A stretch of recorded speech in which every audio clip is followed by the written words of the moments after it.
बीडचं पालकमंत्रीपद राष्ट्रवादीने मागितलेलं आहे असं चंद्रशेखर बावनकुळे यांनी म्हटलं। पालकमंत्री कुणाला नेमायचं हा त्यांच्या पक्षाचा अधिकार आहे असंही बावनकुळे म्हणाले।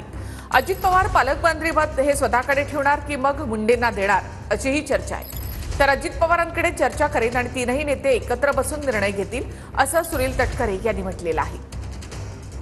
बीड जिल्ह्याचं पालकमंत्रीपद राष्ट्रवादीकडे हे पूर्वी होतं, आताही त्यांनी मागितलेलं आहे त्यांच्या यादीमध्ये।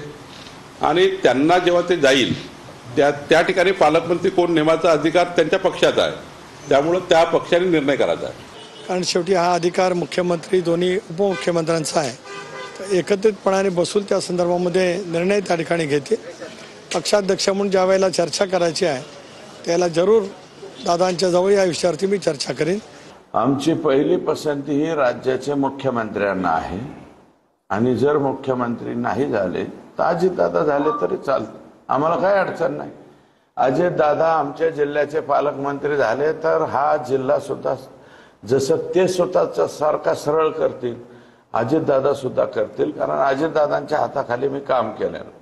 एड्या वाकड्या गोष्टी त्यांना जमत नाही, ते स्पष्टपणे सांगतात हे भांगारे हे करू नका।